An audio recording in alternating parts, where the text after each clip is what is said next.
his guitar and dreadlocks, heavy dreams slung over his back.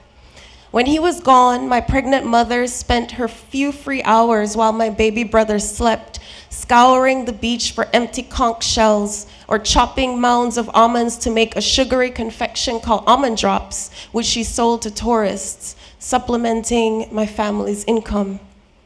Before he left for work, my father would always stoop down, hold me eye to eye, and warn me to stay away from the sea. I promised him that I would. As the light grew longer with the passing months, I grew more curious, roaming ever closer to the boundary of the shoreline, away from my mother's watchful eye, testing just how far along our beach I could go. Firstborn of 4, I had claimed this beach as much as it claimed me.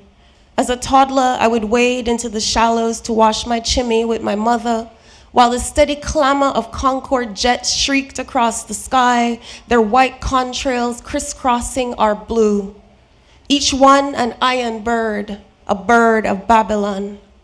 Nearly 2 decades after Haile Selassie's silver jet had departed Montego Bay, I had grown accustomed to the constant roaring of planes leaving from the airport next door, a place forbidden to us. Next to the airport, looming along the borders of our village, were hotels with high walls made of pink marble and coral stone, flanked on top by broke glass bottles, their sharp edges catching the light in cruel warning. To live in paradise is to be reminded how little you can afford it. Those high fences first went up in 1944, 4 decades before I was born, when the government spent years paving our wetlands to build an airport next to the village, while more and more hotels crept up on either side of us. Each new hotel they built was larger than the last, until the resorts resembled our still-standing colonial houses and plantations, many of which still serve as attractions and wedding destinations for tourists. This was the fantasy tourists wanted to inhabit, sunbathing at hotels along the coast named Royal Plantation or Grand Palladium, then getting married on the grounds where the enslaved had been tortured and killed. This was paradise, where neither our history nor our land belonged to us. Every year, Black Jamaicans owned less and less of the coast that bejeweled our island to the outside world. All our beauty bought up by rich hoteliers or sold off to foreigners by the descendants of white enslavers who earned their fortunes on our backs and who still own enough of Jamaica today to continue to turn a profit. But my great-grandfather would not sell our little beachside. He held on to his home, even as the hotels grew grander on both sides of the village, even as we lived deeper and deeper in their shadow, until eventually the coral reefs he fished in blanched and disappeared, his livelihood gone. Now, most of Montego Bay's coastline is owned by Spanish and British hoteliers, our new colonization, and most Jamaicans must pay an entrance fee to enter and enjoy a beach, but not us. Today, no stretch of beach in Montego Bay belongs to its Black citizens except for White House. My great-grandfather had left the land title and deed so coiled in coral bone, so swamped under sea kelp and brine that no hotelier could reach it. This little hidden village by the sea, this beach side was still ours only.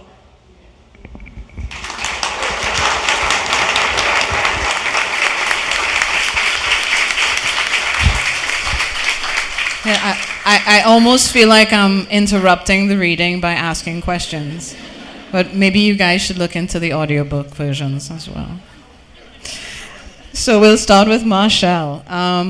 So while reading Uprooting, I felt like I was right there with you, clearing space, planting new seeds, you know, floating on the pleasure of inhaling epiphanies.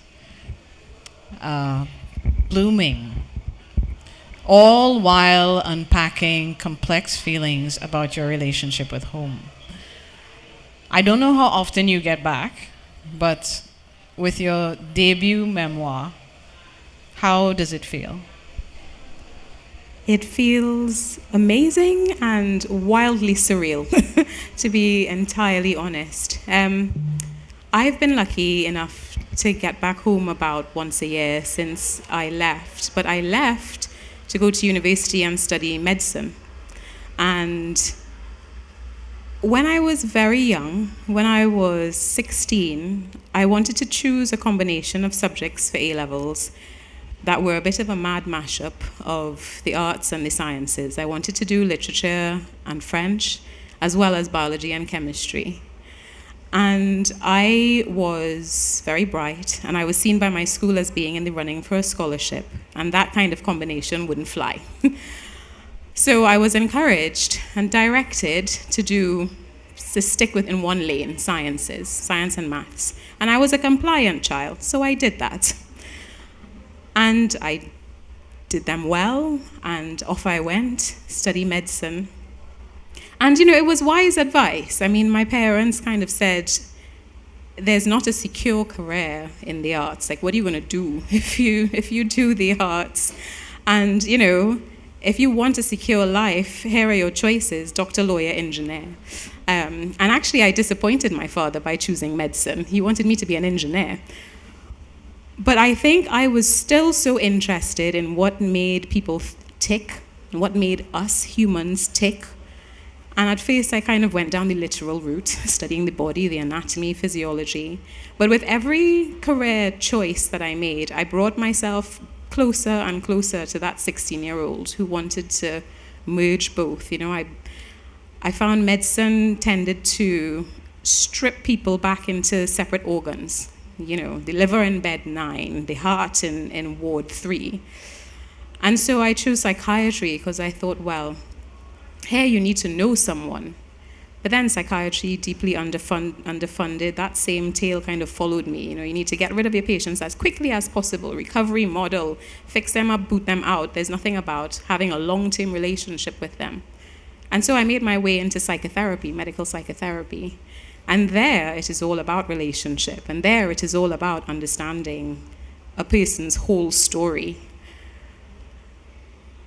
And so I kind of thought that is where I was until the tumultuous events of 2020 kind of turned life upside down.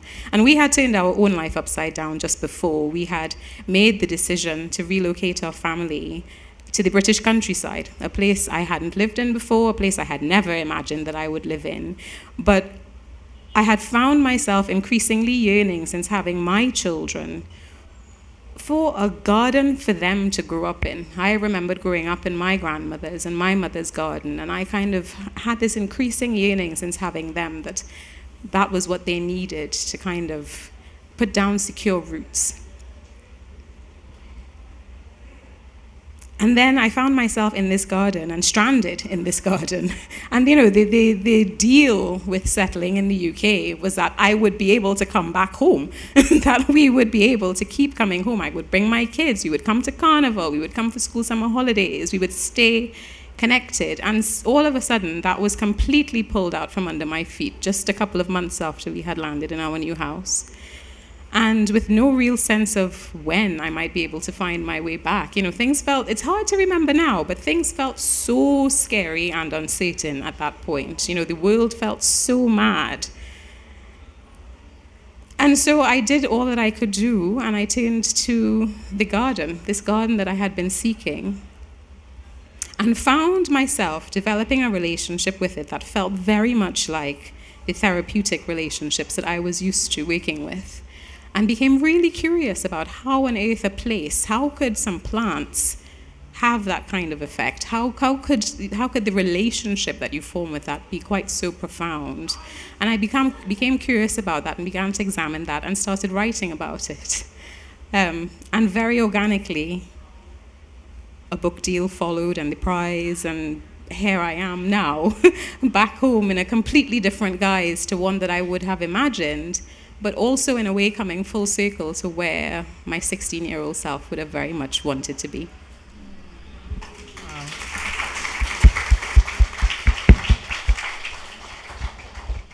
And so, Safiya, let's talk about home and the promised land.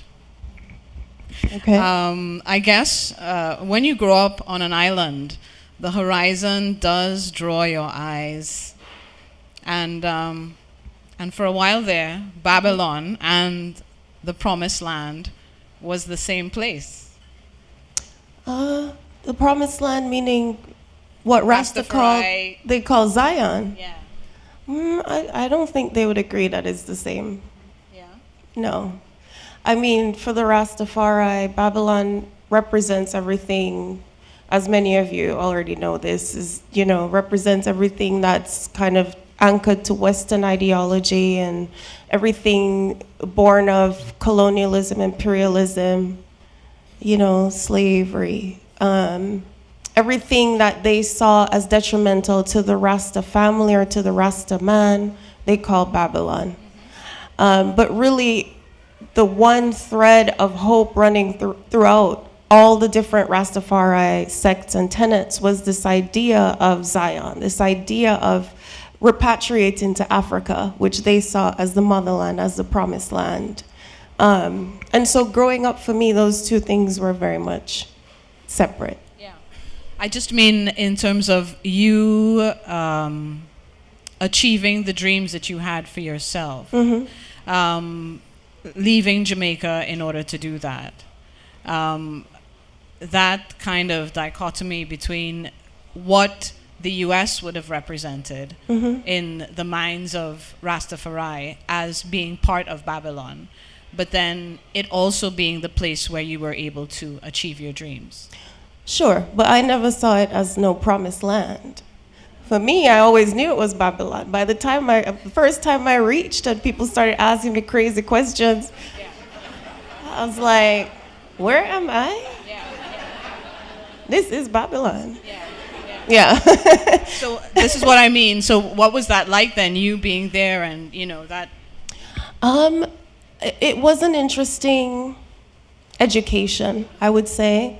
I talk about this a lot. Particularly, this was what inspired me to write Cannibal, is when I arrived in the US, the way that people treated me or confronted me, I had to think about my blackness in a different way for the first time.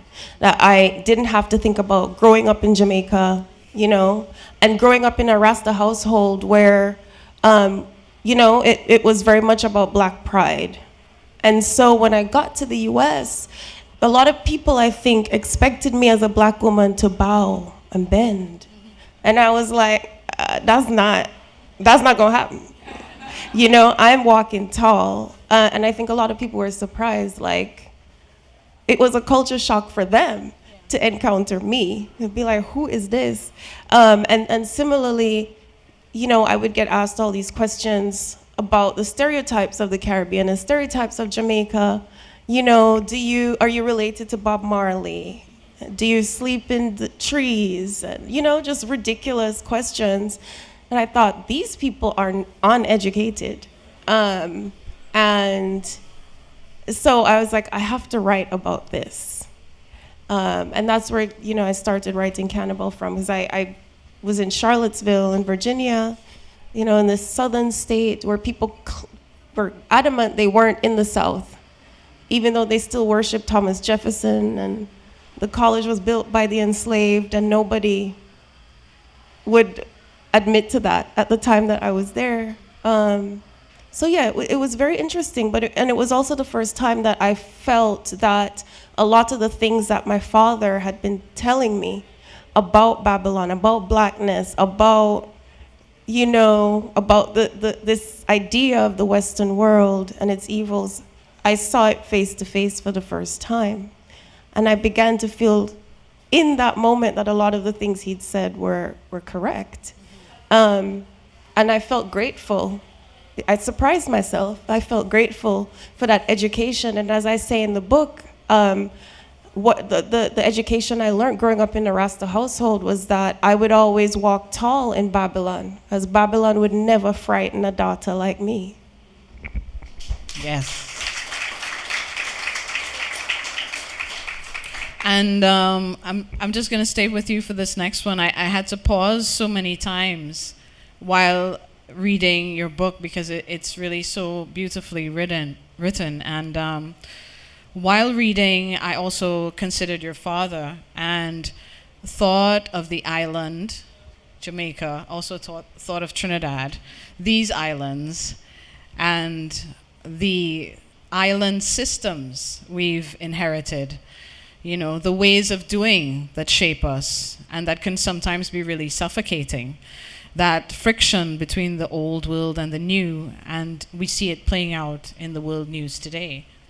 You know, how has that kind of felt for you, that kind of internal kind of friction between what would have been taught to you by your dad and you developing new ways of thinking in the world as you grew?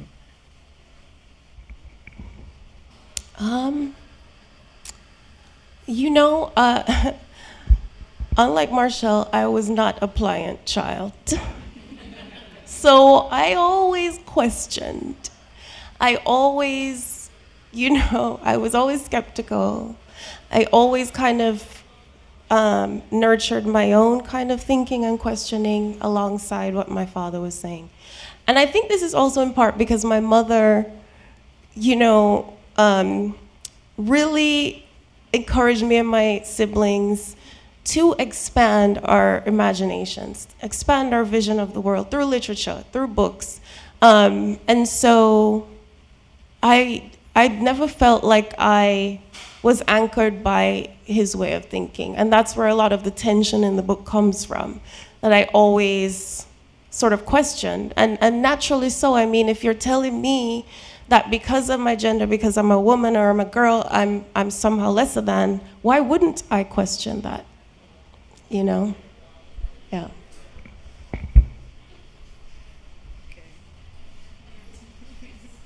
Sorry, you look like you don't think I answered the question.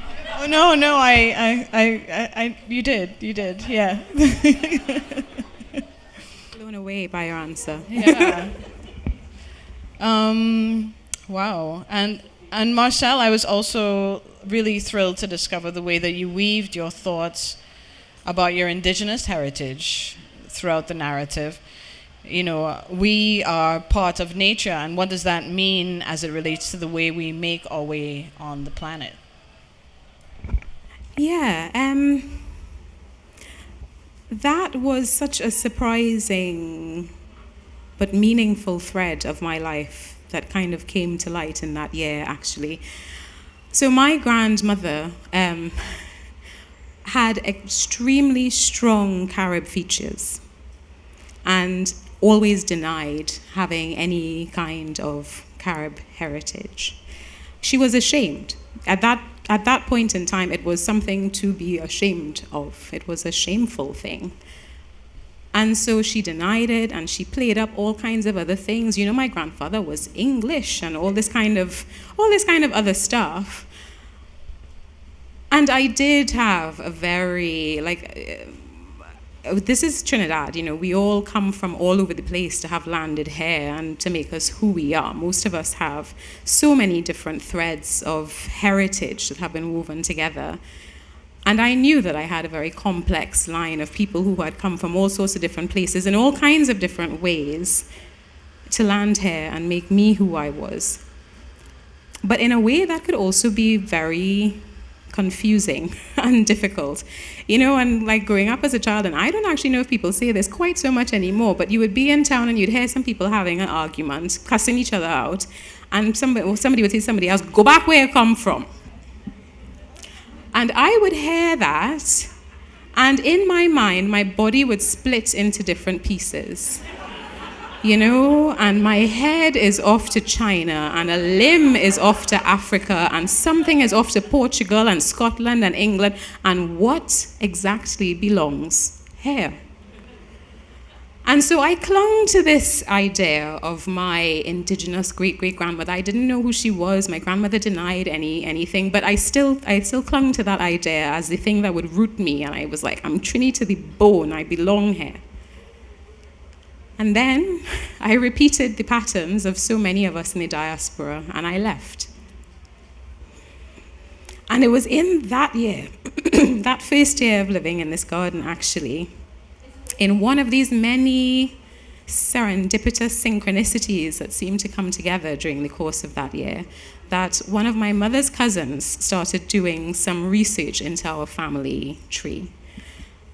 And she discovered that my grandmother's grandmother had indeed been a daughter of one of the indigenous tribes in St. Vincent, and that she had converted to Christianity and had married a Scottish missionary. And he had then been killed in the previous big explosion of the volcano, so not the one that happened in 2020, 2021, but the one back in 1914. And so she had been left with her daughters and made her way to Trinidad. And that was how my maternal line came to be based here. And finding out that news gave me more of a grounding of myself, that I was indigenous to a place. But also it made me curious about the idea of indigeneity and what does that mean, actually. And I became really curious looking at the plants in my garden, because most of the plants in an English country garden are not native to England at all. They are all imported things that are grown in the common English garden. And actually, the plants that are treated as weeds are the native plants. All the native plants they treat as weeds, glyphosate, all kind of thing to exterminate them. And so I became really curious. I was like, what does this mean? What does it mean that this place wants to wipe out its own? And of course, that is what it means. It is colonialism. It is the sickness of colonialism. And it is the same practice that the ruling classes carried out when they came and they conquered in these islands and conquered these lands and controlled and raised our native plants out and planted all the plants that they brought for either beauty or for plantations to grow. They did exactly the same thing on their own island, actually. The common land was seized. The common English person went through exactly the same thing that we went through here, though with less violence because their bodies weren't black. And so realizing that these threads ran through both of my homelands, because at this point I had been living in England longer than I had lived in Trinidad, was something that actually felt really deeply grounding, but also felt very important. And the book has been written from a gardening perspective as nature memoir, partly because I could not see myself at all in that space in England. There was no other Black Caribbean, well, apart from Jamaica Kincaid, but her book hadn't been published in the UK, it had been published in the US, and there was nothing in the UK that spoke to this. And especially considering the time that we are in with the climate crisis and with our need to have a relationship with the earth around us that is more loving and more healing and more healthy than the one that we have had now, the one that we have inherited from a colonial way of domination of the land, extractivism from the land and from people on the land. It felt important to tell the story from that perspective, from that point of view. And I'm going to stay with you for a bit, Marchelle. So for me, the story sort of grew along with the garden. And, I was wondering if you could share a bit with us about your writing practice, because there's something about the detail of your style, which really gives away your passion for science. Yes, I get very nerdy about about plants. the book did grow directly out of the garden, and I always say that actually this book is co-authored by my garden, because I would not have written this book in any other space. It is very specific to that space. And I love that you mentioned the detail, because our garden is very steep. It's very much like the childhood garden that I kind of talked about in the little excerpt, where the house kind of sits in the middle and the garden entirely surrounds it. And in a lot of English houses, you kind of come in your front door and you have to go out to the garden in the back, and you have to kind of choose to go out to the garden. But actually, you cannot escape the garden in my house. You have to come through it whichever way you're coming in. If you're coming from the car, you come up a bit of the garden to get to the house. Or if you're walking, and we walk the kids to school in the village, you walk up through the garden to get out.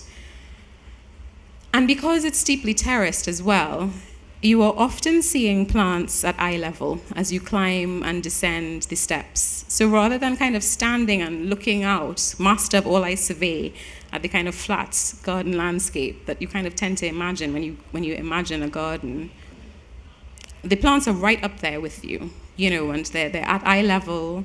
And that gives them, I think, a sense of like autonomy and a sense of their own self that perhaps you don't get in a kind of traditional flat garden. And it gives you that perspective of detail, because they are so close up. You get really intimate with each flower, with each leaf. And so, yeah, the book absolutely grew out of the garden. It's completely co-authored by the space. And it would be, sometimes I think, if we had chosen a different path, if we had chosen a different house when we were faced with this kind of quite sudden decision to buy and settle, what might that look like? What might that story be? It would be a different story entirely, I think. And likewise, Safiya, I think if someone read this book and had no idea that you were also a poet, there would be no doubt, absolutely no doubt in their minds. And I was wondering if you could share a bit about your writing practice. Sure. I think a lot about the landscape of Jamaica as fundamental to how I think about craft.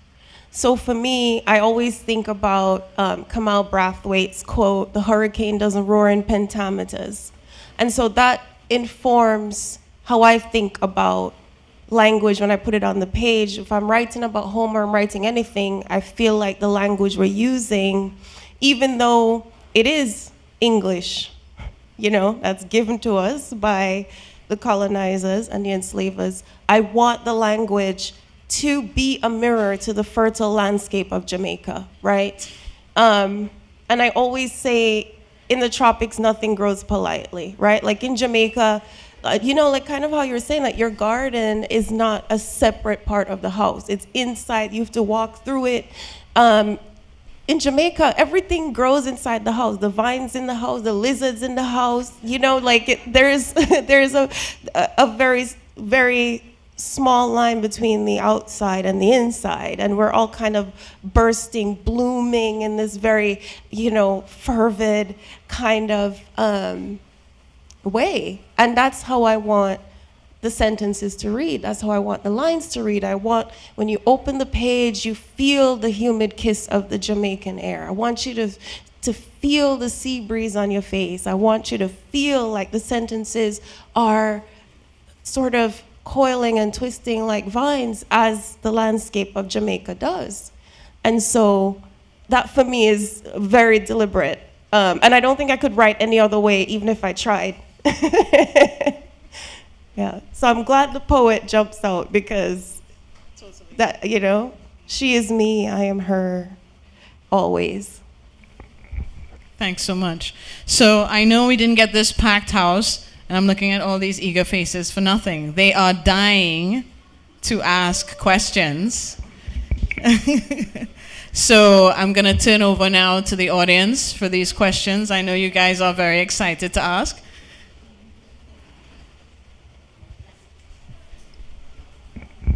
Don't be shy. Don't be shy. I spoke to at least 2 people beforehand who have questions. Yeah. So this question is for Safiya. And You know, in reading the book, what jumps out to me is your father's growth and transformation throughout his life. And I feel like in your book, I don't want to say expose, but you air a lot of things about your father's path, as well as a lot of things about Rastafarian culture. And I can only imagine that came with some resistance, be it from your father or from Rastafari in Jamaica. And I only imagine that to bring that forward took so much courage and strength, to be honest about that. And I'm just curious about how your father and your relationship and how he reacted to that, and what the feedback might have been from Jamaican people, if there was one, and how you navigated all of that. Thank you. I think this is like the eternal question everybody wants to know, like, what's your father think? And I am so sorry, I have to keep disappointing because, well, first I'll say, you know, in the writing of the book, I wanted to present my father with nuance, right? I didn't want to present him or Rastafari as purely black and white, or as something that I've rejected entirely, or something that is, you know, bad. I wanted to represent Rastafari, how I grew up in it, how I encountered it, and also how I think about it today. In order to tell my father's story, I really had to go back to tell his childhood. I had to think about how he came to Rastafari. I had to think a lot about cycles of trauma. You know, I had to not just foreground myself, but I had to think about my father as well.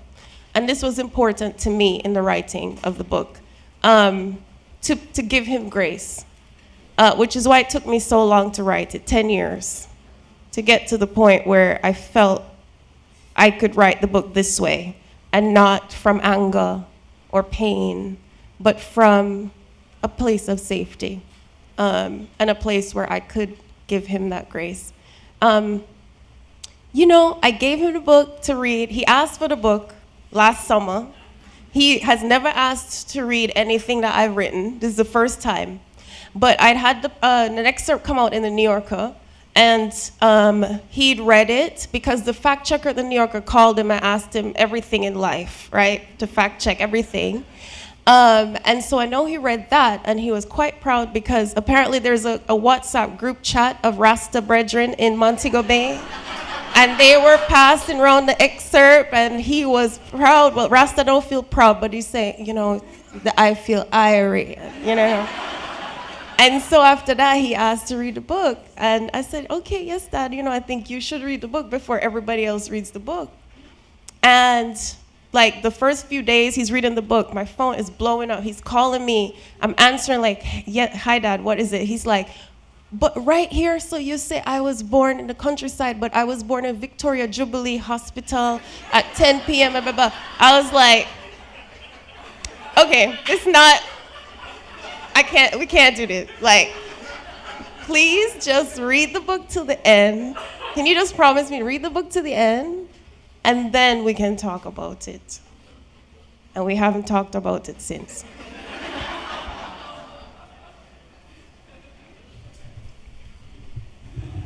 Yes, more questions.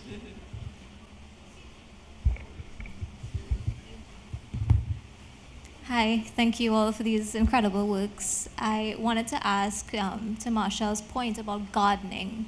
I've been thinking about gardening as a sort of framework for life, as I'm also a nerd for plants, as you said.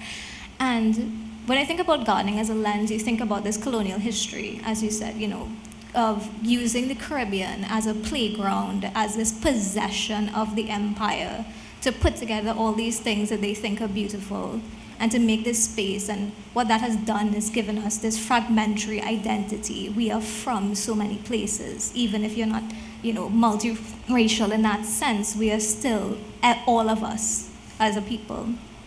And I wanted to ask, in thinking of that framework in your own works, and you know, I think of Safiya Sinclair's book as that project you do with your family as a type of gardening. You bring together these disparate peoples. These people have been fragmented by this, generational trauma, but you bring them together in the end, and that seems like such an impossible thing to imagine in our society, of bringing together people who disagree but still love each other. And so I wanted both of you to speak to this idea of gardening, and how else do you see it happening in the work, in the writing, in the thinking about life? Do you have any comments or any ways that you see gardening in your own lives as a practice or a praxis? I love how you talked about Safiya's book as bringing together people as gardens as well, because I had that thought. I mean, it's so rich with descriptions of Jamaica that it could well be in the category of nature writing as well, your book, which I thought was so beautiful. But so I'm a therapist, and one of the things that I find that gardening speaks to, that feels really helpful for me, is the cyclical nature of it. The way that seasons go and they come again. And so you might be in spring, and then you're in spring again, but actually it's never exactly the same place. The ground has shifted slightly. So rather than just a circle, it's a bit of a spiral, the spiral of time. And actually that's the way that I've encountered that the mind works in therapy. You'd start working with someone, and you might be dealing with an issue on one level, and you kind of think you resolve. You talk, you do your therapy sessions, you think, right, that's the patient thinks that's resolved. And then something else happens in life, and you find yourself dealing with the same issue, or what feels like the same issue, but actually in a different way, at a different level. And so you're constantly excavating down through different levels of meaning. And that is what I feel, well, certainly the metaphor of the garden, but also truly the reality of gardening, of putting your hand in soil, of literally rooting yourself on this earth, that we are just one of the billions of beautiful species of. That is what it can offer us. And as a people who have experienced so much trauma, and I'm speaking generally as to those of us who have landed here in these Caribbean isles that have been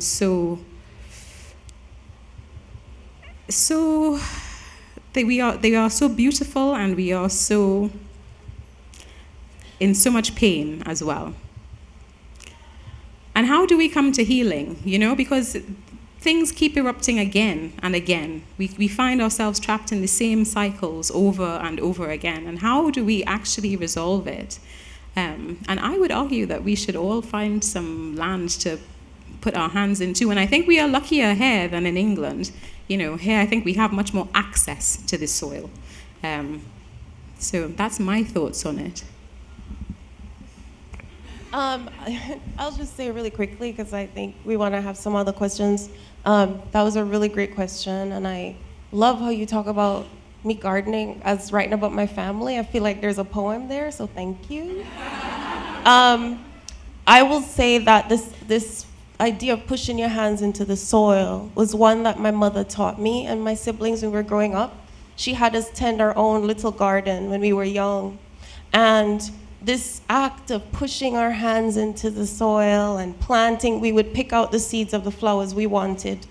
And I picked the marigolds. And I just remember watching things grow and nurturing things, which my mother taught me the green language of poetry, is how I say it.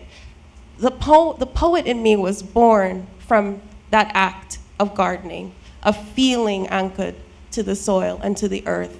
And watching things bloom. Yeah. We'll take one more question, because then we'd like to wrap up with just a little bit more reading. Hi, everybody. Thank you for being here. I love your book, and I love your dress. Love the outfit, too. Thank you.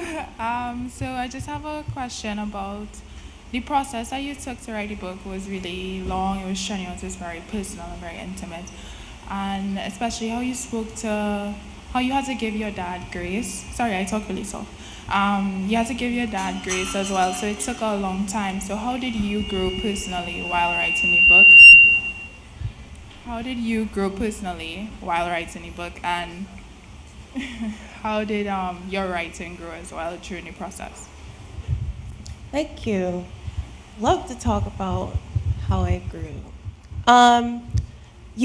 When I started first thinking about writing this book, right, which was like 2013, I just left home in this way that really felt like it had some finality to it, that the home that I'd known, I could never return to.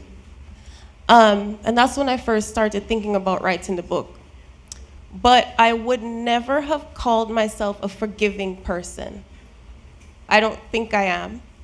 But the thing that surprised me in the writing of the memoir was that I had to learn to write from a place of forgiveness. Otherwise, I was never going to write the book I wanted to. And so I think that was my biggest growth. It was figuring out how to do that and how to see my father as a man for the first time. Humanize him. I mean, when we grew up, he loomed so large in our household. He wanted to be seen as sort of larger than life, as a Godhead figure. He never humanized himself to us.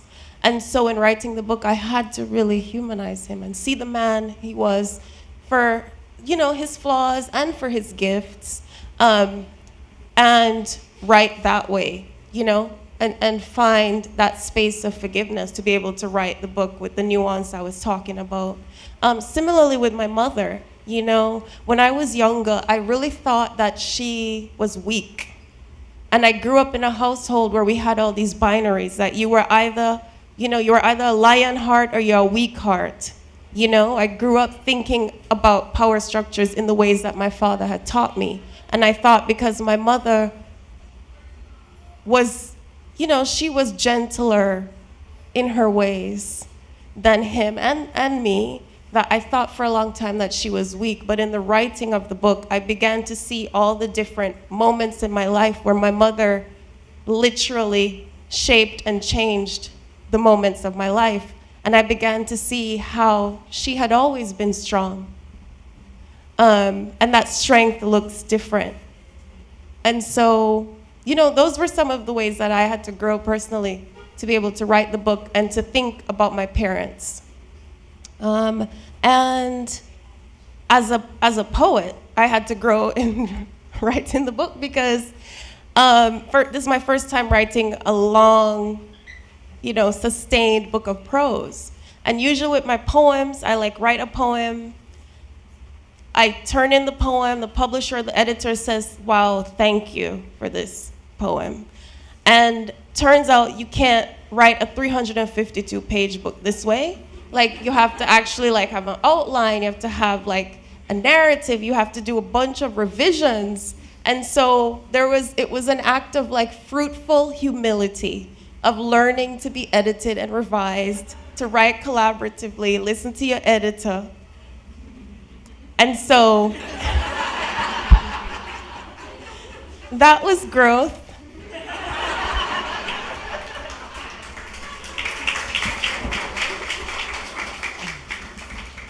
Yes. So, yes, we've run out of time. But will they be able to have their readings to wrap up? No. No. Mr. Lachlan says no. But thank you guys so much. Thank you so much for sharing. Thank you.